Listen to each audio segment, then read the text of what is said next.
నమస్తే అండి. మంచి మాటలు పంచుకోవడానికి మా పొదరింటికి స్వాగతం. అందరూ ఎలా ఉన్నారండి? నేనైతే చాలా బాగున్నాను. మన వాళ్ళంతా కూడా బాగుండాలని మనస్ఫూర్తిగా కోరుకుంటున్నాను. రీసెంట్గా అయితే మా పెద్ద బాబు పుట్టినరోజు జరిగిందండి. అయితే బాబు ఇక్కడ లేడు కదా, ఫారిన్లో ఉన్నాడు కదా. సరే, పుట్టినరోజు రోజు మేము ఎలా సెలబ్రేట్ చేసుకున్నాము ఏంటి అనేది మన వాళ్ళందరితో ఈ వీడియోలో అయితే షేర్ చేసుకుంటానండి.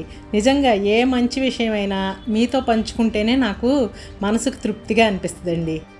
మీరు కూడా వీడియో స్కిప్ చేయకుండా చివరి వరకు చూడండి. చాలా మంచి మంచి విషయాలు మీతో షేర్ చేశారు.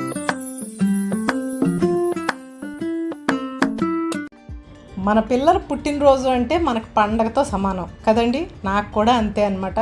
పిల్లలు ఇప్పుడు వాళ్ళ కెరీర్కి సంబంధించి వేరే వేరే చోట్ల ఉంటున్నా కూడా మా ఇంట్లో చిన్నప్పటి నుంచి వాళ్ళ పుట్టినరోజుని నేను ఎలా జరుపుతానో సేమ్ అలాగే చేస్తానండి. చేశాను కూడా. ఇది మీరు చూస్తున్నారు కదా, ఇది మా డ్రెస్సింగ్ టేబుల్ మిర్రర్ అండి. పెద్ద బాబు ఫస్ట్ బర్త్డేకి నేను ఇలా మిర్రర్ పైన బర్త్డే విషెస్ రాశానమాట. ఇంకా అది ఇప్పటి వరకు కొనసాగుతుందండి. ఇద్దరు పుట్టినరోజులకి ముందు రోజు నైటే నేను ఆ మిర్రర్ పైన ఇలా రాస్తానన్నమాట. పొద్దున్నే వాళ్ళు లేవగానే అది చూస్తారు. అది నాకు ఒక మంచి మెమరీ అని చెప్పొచ్చండి. అమ్మ విషెస్ ఇలా చెప్పింది అనుకుంటారండి. యాక్చువల్గా నైట్ 12కి చెప్తాను, కానీ మార్నింగ్ అయితే మాత్రం ఇలా వాళ్ళకి వెల్కమ్ చెప్తానమాట. అలా చేశాను. ఇంకా దాన్ని మళ్ళీ తనకి వీడియోలోగా కూడా పంపించానండి చేసి. ఇంకా ఇప్పుడు మీరు చూసేదేమో తను ఫారిన్లో ఉన్నాడు కదా, తన రూమ్మేట్స్ అందరూ మిడ్నైట్ 12కి ఇలా చక్కగా సెలబ్రేషన్స్ చేశారండి.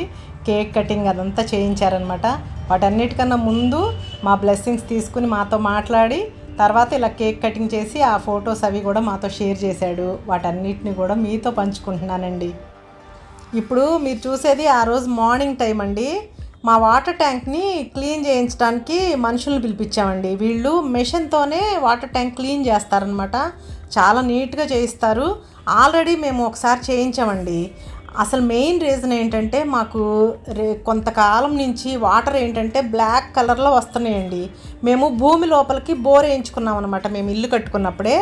అయితే నేను రీసెంట్గా ఒక న్యూస్ అయితే చదివానండి. ఎందుకు మాకు ఇలా వాటర్ బ్లాక్గా వస్తున్నాయి అని అనుకునేదాన్ని ఈ మధ్యకాలంలో.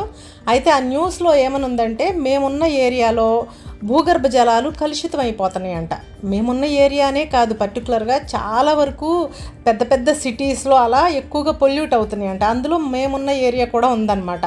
దీనికి మెయిన్ రీజన్ ఏంటంటే మనము ఇల్లు తుడవడానికి ఎక్కువగా లిక్విడ్స్ అవి వాడుతూ ఉంటాం కదా, సబ్బులు సర్ఫులు ఇవన్నీ కెమికల్సే కదండి. వాటి వల్ల భూగర్భ జలాలు అలా పొల్యూట్ అయిపోతున్నాయి అన్నమాట. దాని మూలాన బోర్ వేయించుకుంటే ఆ వాటర్ ఇలా వస్తున్నాయండి. చూసారా ఎంత నల్లగా వస్తున్నాయో. అందుకని మేము వీళ్ళని పిలిపించామన్నమాట. వీళ్ళు చాలా చాలా నీట్గా క్లీన్ చేస్తారండి. మిషన్తోనే ఆ పొల్యూట్గా ఉన్న దాన్ని అంతా కూడా క్లీన్ చేసేస్తారనమాట. అంతా ఆ మిషన్ ద్వారా బయటికి పోతుంది, ఆ పైప్ ద్వారా. ఇంకా డాబా పైన కూడా మొత్తం క్లీన్ చేసేస్తున్నారు. ఫోర్స్గా ఆ వాటర్ని పెట్టేసి నీట్గా క్లీన్ చేసేసారండి. వాటర్ ట్యాంక్ సైజుని బట్టి అది ఉన్న నీట్నెస్ని బట్టి మరి ఛార్జ్ చేస్తారేమో, నాకు అంత ఐడియా లేదు. మాకైతే 800 తీసుకున్నారండి. ఒక హాఫ్ అన్ అవర్ నుంచి ఒక 1 అవర్ లోపు కంప్లీట్ అయిందనమాట క్లీనింగ్ అయితే. నాకైతే మనసుకు తృప్తిగా అనిపించింది. ఎందుకంటే ఈ మధ్య ఫ్రీక్వెంట్గా అలా బ్లాక్ వాటర్ వస్తున్నాయండి. వాడుకోవడానికి చాలా ఇబ్బందిగా అనిపిస్తుంది అనమాట. ఇంకా ఇక్కడ తలకి ఆయిల్ పెట్టుకున్నానండి నైటే. ఎందుకని అంటారా, చెప్పాను కదా పిల్లల పుట్టినరోజు అయితే ఇంట్లో పండగలాగా అని. నేను మా బాబాళ్ళ పుట్టినరోజుకి నేను కూడా చక్కగా నీట్గా చక్కగా రెడీ అవుతానండి. ఆ రోజు చెప్పానుగా పండగలాగానే ఫీల్ అవుతానన్నమాట. చక్కగా ఆయిల్ పెట్టుకుని తలస్నానం చేసేసాను. ఇంకా టిఫిన్ సెక్షన్ అంతా అయిపోయిన తర్వాత ఏంటంటే ఈరోజు మటన్ కర్రీ చేసి రసం చేస్తున్నానండి. ఎందుకని అంటారా, మా బాబు పర్టికులర్గా నైటే చెప్పాడండి, అమ్మ మేము ఇక్కడ సెలబ్రేట్ చేసుకుంటున్నాము, మీరు కూడా మంచి ఫుడ్ వండుకుని తినండి, మీరిద్దరే ఉన్నారు అని చెప్పేసి అయితే అలా ఉండొద్దు అని చెప్పాడండి. నా ఆలోచన కూడా అలాగే అనిపిస్తుందండి. మేమిద్దరమే ఉన్నాం, నేను మా హస్బెండ్, బాబాళ్ళు ఇద్దరు అక్కడ ఉన్నారు. ఎప్పుడన్నా ఇక్కడ మేము ఏదైనా స్పెషల్ వండుకున్నాం అనుకోండి, ఆ రోజు వెంటనే పిల్లలకు ఫోన్ చేసి చెప్తాను అనమాట, నాన్న ఈరోజు మీరు కూడా ఏమైనా స్పెషల్ తెచ్చుకు తినండి, ఇంట్లో మేము ఇది వండుకుంటున్నాము అని. నాకు అప్పుడు నలుగురు ఒకచోటే ఉండి మంచి ఫుడ్ వండుకుని ఫ్యామిలీ అంతా కలిసి తిన్నామన్న తృప్తి కలుగుతుందండి. నిజంగా కదా. పిల్లలు మన దగ్గర లేకపోతే మనకు అలాగే అనిపిస్తుంది కదండి. ఏం తింటున్నారు, ఎలా తింటున్నారు, మంచి హెల్తీ ఫుడ్ తింటున్నారా లేదా అని అనుక్షణం తల్లిదండ్రులు తప్పిస్తూనే ఉంటారు కదా. అయితే కొంచెంలో కొంచెం బెటర్గా నాకు ఇలా అనిపిస్తుంది అనమాట. ఏ స్పెషల్ అకేషన్ వచ్చినా, సండే వచ్చినా, లేదంటే ఇలా పుట్టినరోజులు ఇలాంటి రోజులు వస్తే అక్కడ వాళ్ళు కూడా ఒక మంచి ఫుడ్ చక్కగా రెడీ చేసుకుని తింటామో లేదంటే తెప్పించుకుని తింటామో చేస్తే మాకు కూడా ఇక్కడ కొంచెం తృప్తిగా ఉన్నట్టు అనిపిస్తుంది. లేదంటే పిల్లలు తినకుండా మనం తింటే ఇంకా అదే తలుచుకుంటూ ఉండాల్సి వస్తుంది కదా. మా హస్బెండ్ అయితే ఈ రోజు నేను ఏదైనా స్పెషల్ వండితే ఆ రోజు ఎన్నిసార్లు తలుస్తూనే ఉంటారండి పిల్లల్ని. ఈరోజు వాళ్ళు ఏం తిన్నారో, చిన్నాడు ఏం తిన్నాడో, పెద్దాడు ఏం తిన్నాడో అని ఒకటికి 4 సార్లు అనుకుంటారండి కదా. మనం ఎవరైనా కూడా మన పిల్లలు తింటేనే మనకు కడుపు నిండిపోద్ది కదండి. సేమ్ అలాగే మా బాబు ఏంటంటే మీరు అశ్రద్ధ చేస్తారు, మేమిద్దరమేగా, ఏముంది నువ్వు ఇక్కడ లేవు కదా అలా అంటారేమోనమ్మా. అలా అస్సలు అనొద్దు. మీరు చక్కగా మటన్ కానీ ఫిష్ కానీ ఏదో ఒకటి తెచ్చుకుని చక్కగా వండుకుని తినండి అని చెప్పి 1కి 10 సార్లు చెప్పాడండి. ఇంకా నాకు కూడా సెలబ్రేషన్స్లో ఫుడ్ కూడా ఒక భాగం కదా. సో అందుకని ఇలా మటన్ తీసుకొచ్చి చక్కగా మటన్ గ్రేవీ కర్రీ చేశానండి. దానికి కాంబినేషన్గా ఏంటంటే చక్కగా రసం పెట్టాను అనమాట. మటన్ ఎప్పుడు కూడా మనము ఓన్లీ సింగిల్గా మటన్ కర్రీ వండుకోవడం కన్నా కంపల్సరిగా మిరియాల చారు కానీ లేదంటే టమాటా రసం కానీ అలా చేసుకుంటే కొంచెం కాంబినేషన్గా ఫుడ్ చాలా బాగుంటుంది కదా. మటన్ చేసి ఇలా టమాటా రసం చేసినప్పుడు అండి నాకు ఒక సినిమాలోని మంచి డైలాగ్ గుర్తొస్తుందండి. సీతమ్మ వాకిట్లో సిరిమల్లి చెట్టు సినిమాలో వెంకటేష్కి భోజనం పెడుతున్నప్పుడు వాళ్ళ నాన్నమ్మ అంటది కదా, మటన్లోకి చారు పోసుకున్నప్పుడు 2 ముక్కలు అయ్యి చారులోకి చాలా బాగుంటాయని. నిజంగా మాట కరెక్ట్ అండి. మటన్ చేసుకున్నప్పుడు చారు కనుక చేసుకుంటే చారు కాంబినేషన్తో 2 ముక్కలు తింటే ఆ టేస్ట్ అల్టిమేట్గా ఉంటుందండి. అవునా కదా కదా. అయితే నేను మటన్ కూర రెసిపీని మీకు ఫుల్ ప్లెడ్జ్డ్గా అయితే షేర్ చేయలేదండి. చాలాసార్లు చూపించాననే విధంగా షేర్ చేయలేదన్నమాట. అయితే మనకి మటన్ కర్రీ చక్కగా గ్రేవీగా చాలా టేస్టీగా రావాలంటే లవంగాలు, దాల్చిన చెక్క, ధనియాలు, ఇంకా జీడిపప్పు, ఇంకొంచెం నువ్వులు, ఇలా మనకి అందుబాటులో ఏముంటే అవన్నీ వేసుకుని వాటితో పాటు అండి ఒక పండు టమాటా. ఎందుకంటే మనకి మటన్ అనేది ఎంత లేదన్నా కొంచెం వగరుగా తిన్న తర్వాత కొంచెం వెగటుగా అనిపిస్తుంది అనమాట. అలాంటి ఫీల్ రాకుండా ఉండాలంటే మనము ఈ గ్రేవీ రెడీ చేసుకునేటప్పుడు పండు టమాటా ఒకటి వేసుకుని చక్కగా పేస్ట్ చేసుకుని ఆ పేస్ట్ దీనిలో వేసి కనుక కూర వండుకుంటే ఆ వగరు అనేది పోయి మటను మంచి టేస్టీగా వస్తుంది, చాలా గ్రేవీగా వస్తుందండి. నిజంగా చక్కగా రైస్లోకి చక్కగా కలుస్తుందండి. చూడండి మటన్ ఎంత గ్రేవీగా ఉందో. చక్కగా ఆ గ్రేవీ కర్రీతో 2 ముద్దలు, తర్వాత చారుతో 2 ముద్దలు తింటే ఆహా అల్టిమేట్గా ఉంటుందండి. మనసుకు చాలా తృప్తిగా అనిపిస్తుంది. ఇలా భోజనం అయితే కంప్లీట్ చేసుకున్నామండి. భోజనం చేయగానే అయితే వెంటనే ఇంకా బయటికి వెళ్ళామండి. ఎందుకు అంటారా, బాబు వేరే చోట ఉన్నాడండి. తన ఇంట్లో ఉంటే తనకి బట్టలు కొని పెట్టడము, తనకి సంబంధించి తనకి ఇష్టమైన ఫుడ్ వండటము, ఇంకా తను ఫ్రెండ్స్ని పిలుచుకుని పార్టీ అలా చేసుకునేవాడు, కేక్ కటింగ్, ఇలా వీటన్నిటిలో మునిగి సెలబ్రేషన్స్ చేసేదాన్ని అండి.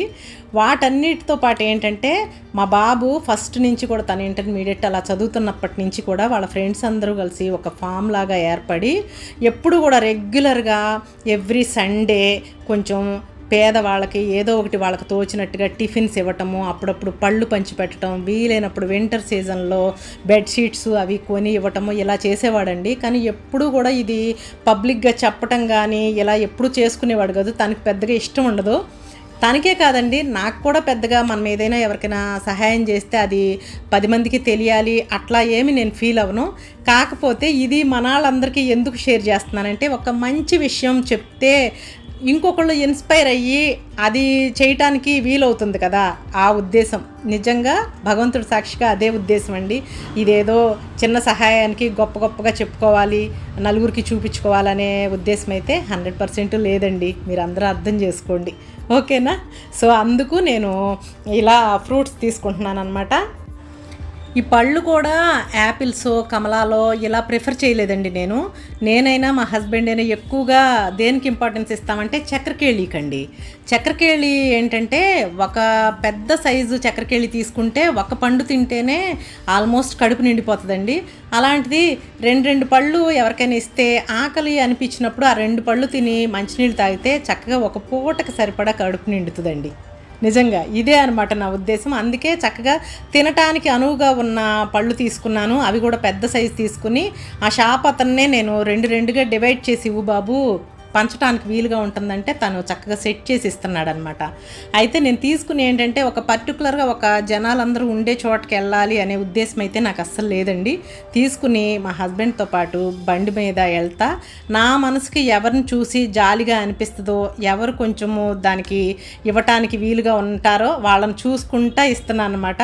అరటిపళ్ళు కొనే చోట ఉన్న ఒక ముసలావిడికి ఇచ్చాను. ఆవిడకి ఇచ్చిన తర్వాత ఇంకా రోడ్డమ్మటే అలా బండి పైన స్లోగా వెళ్తా ఎవరు ఏజ్డ్గా ఉన్నారో, ఎవరిని చూస్తే మనకి కొంచెము జాలి కలుగుతుందో అలా అనిపించిన ప్రతి వాళ్ళ దగ్గర దిగి ఇచ్చానండి. ఇంకా నిజంగా మనం ఇచ్చింది ఏదో 2 పళ్ళండి. వాటికి వాళ్ళు ఎంతో ప్రేమగా తీసుకుని వాళ్ళు ఎంతోమంది బ్లెస్సింగ్స్ ఇచ్చారండి. నాకు అది మనసుకి ఎంత తృప్తిగా అనిపించిందో. ఇది మెయిన్గా వీడియో తీయడానికి కూడా రీజన్ ఏంటంటే, యాక్చువల్గా నేను మనకి పోస్ట్ చేయాలనుకోలేదండి. మా బాబుకి పంపిద్దామన్న ఉద్దేశంతో మా హస్బెండ్ని తీయమన్నాను అనమాట. సో నాకు నిజంగా మనసుకి చాలా తృప్తిగా అనిపించిందండి. రోడ్ మీద వెళ్తుంటే కొంతమంది ఇదిగోండి ఈ ముసలావిడైతే చక్కగా వాళ్ళ గుమ్మంలో కూర్చుని ఉన్నారు. ఆవిడైతే ఎన్ని మాటలు చెప్పారోనండి, ఎంత హ్యాపీగా నిజంగా మనసుకు తృప్తిగా అనిపించింది అనమాట. ఏదైనా మనకి అకేషన్ వస్తే, పుట్టినరోజులు పెళ్లి రోజులు వస్తే మనం ఎంతో సెలబ్రేట్ చేసుకుంటాం. మనకు తోచినట్టుగా ఇంట్లో రకరకాలుగా వండుకుని తింటాం, బంధువులకు పంపించుకుంటాం, కుదిరితే అందరిని పిలుచుకుని చేసుకుంటాం. వాటన్నిటితో పోలిస్తే ఈ ఖర్చు ఒక పక్కకు కూడా రాదండి. నిజంగా ఆ ఖర్చుతో మనం నలుగురికి, పేదవాళ్ళకి, ఇలా పెద్ద వయసు అయిపోయిన వాళ్ళకి ఇచ్చుకుంటే ఆ తృప్తి ఇంకా ఎందులోనూ రాదండి. నిజంగా ఇందుకే ఈ మాట మన వాళ్ళందరికీ చెప్పడం కోసమే నేను ఈ వీడియో షేర్ చేశానండి. నేను అలా ఇచ్చుకుంటా వెళ్ళాను. కాకపోతే కొంతమందివే మా హస్బెండ్ వీడియో తీశారన్నమాట. ఎందుకంటే రోడ్డు మీద తీయాలి, ఆయన అస్సలు ఇష్టపడరు. కంపల్సరిగా బాబుకు పంపించాలండి, వాడు ఈ వీడియో చూస్తే హ్యాపీగా ఫీల్ అవుతాడు అంటే కొన్ని బిట్స్ మాత్రం ఆయన తీశారనమాట. ఇంకా వాటినే మీతో షేర్ చేస్తున్నాను. నేను మన వాళ్ళందరికీ చెప్పే మంచి మాట ఏంటంటే, మనం రోజులో ఎంతో ఖర్చు చేసుకుంటూ ఉంటాం, ఎన్నో వండుకుని తింటూ ఉంటాము. ఒక్కొక్కసారి మనం వండుకునే వేస్ట్ అయిపోతా కూడా ఉంటాయి. సో అందుకు వాటిని వేస్ట్ చేయకుండా వీలైనంత వరకు ఆ ముద్ద దొరకనాళ్ళు ఎంతోమంది ఉంటారు కదండి, అటువంటి వాళ్ళకి మన ఇంట్లో మిగిలిందైనా కూడా ఏ డస్ట్బిన్లోనో పడేయకుండా అలా అవసరమైన వాళ్ళకి ఇచ్చుకుంటే నిజంగా చాలా మనసుకి తృప్తి కలుగుతుందండి. ఎందుకంటే రెగ్యులర్గా మంచిగా తినే మనమే ఏదన్నా తప్పనిసరి పరిస్థితుల్లో ఉన్నప్పుడు ఒక్కొక్కసారి టైంకి ఫుడ్ దొరకకపోతే ఆ ఫుడ్ విలువ, ఆ అన్నం ముద్ద విలువ మనకు తెలుస్తుంది కదా. ఎంత అల్లాడిపోతామో కదండి, అమ్మా అన్నం తినలేకపోతున్నామని. అలా నిజంగా అందుబాటులో లేనాళ్ళు, ఇలా రోడ్డు పక్కన ఉండేవాళ్ళు ఎంతోమంది మనకు కనిపిస్తూ ఉంటారు కదా. మనకు తోచినంతలో అటువంటి వాళ్ళకి ఒక్కరోజైనా మనము ఏదో ఒక రూపంలో ఫుడ్ పెడితే ఆ భగవంతుడు నిజంగా మెచ్చుకుంటాడండి. నేనైతే ఎక్కువగా ఏది నమ్ముతానంటే, అంటే ఇది ఎవరిని నేను క్రిటిసైజ్ చేయడానికి చెప్పట్లా, గుళ్ళకి వెళ్ళి వాటి కోసం వేలు ఖర్చులు చేసే కన్నా మనకున్న దాంట్లో కొంతైనా ఖర్చు పెట్టి ఇలా లేని వాళ్ళ కడుపు నింపితే అది నిజంగా భగవంతుడు మెచ్చుతాడు కదండి. నిజంగా ఇదేదో నేను క్యాప్షన్ కోసం చెప్పట్లా, నా ఆత్మతృప్తికి నాకు అనిపించిందే మన వాళ్ళందరితో చెప్తున్నానండి. అలా అందరికీ పంచి నిజంగా మనసు తృప్తిగా అయితే ఇంటికి వచ్చాను. ఫుల్గా ఎండగా ఉందండి, వేసవకాలం స్టార్ట్ అయిపోయినట్టుంది. ఆ రోడ్డు మీద బండి ఎక్కటం దిగటం, ఒక్కొక్కరికి ఇచ్చుకుంటా రావడం చేసేసరికి నాకు నిజంగా అలసట వచ్చినట్టు అనిపించిందండి. ఇంకా వస్తూ చక్కగా ఇలా వాటర్ మిలన్ పీసెస్ తెచ్చుకున్నాం అనమాట. తెచ్చుకుని చల్లగా తింటే మనసుకి హాయిగా తృప్తిగా అనిపించిందండి. ఇంకా పొద్దున్నుంచి అయితే నేను మా ఆడపడుచు గారు వాళ్ళకి ఏం పంపించలేదనమాట. వాళ్ళు ఈ మధ్య స్వీట్స్ అలాంటివి ఏమి తినట్లేదు. సో అందుకని వాళ్ళందరూ ఇష్టంగా గారెలు తింటారండి. సో అందుకు గారెలు చేశానమాట. గారెలు చేసి ఇంకా వాళ్ళకి పంపించాను. ఏది చిన్నది చేసుకున్నా వాళ్ళు నాకు పంపించకుండా ఉండరండి. నాకు కూడా అంతే, వాళ్ళకి పంపిస్తేనే కాస్త మనసుకు తృప్తిగా ఉంటుందన్నమాట. ఆ గారెలు చేసినప్పుడు కొన్ని పెరుగు గారెలు కూడా చేశానండి. నైట్ ఇంకా భోజనం చేయలేదన్నమాట, లైట్గా ఉంటుంది, ఇదే తిందామన్నారు మా హస్బెండ్. ఇదే తిని చక్కగా డేని ఇలా ఫిల్ చేసామండి. మా బాబు పుట్టినరోజుని ఇలా మనసుకు తృప్తిగా అనిపించినట్టు చేసుకుని దాన్ని మీతో ఇలా ఈరోజు షేర్ చేసుకోవడం నాకు చాలా హ్యాపీగా ఉందండి. ఇదండి ఈరోజు మన వీడియో. ఈ వీడియో మీకు నచ్చింది అనుకుంటున్నాను. నచ్చితే కనుక వీడియోని తప్పకుండా లైక్ చేయండి, మీ ఫ్రెండ్స్కి ఫ్యామిలీ మెంబర్స్కి కూడా షేర్ చేయండి. ఓకేనా? మరొక మంచి వీడియోతో మీ అందరి ముందుకి వస్తుంది మీ పొదరిల్లు వాణి. అంతవరకు అందరూ టేక్ కేర్ అండి. Thank you for watching.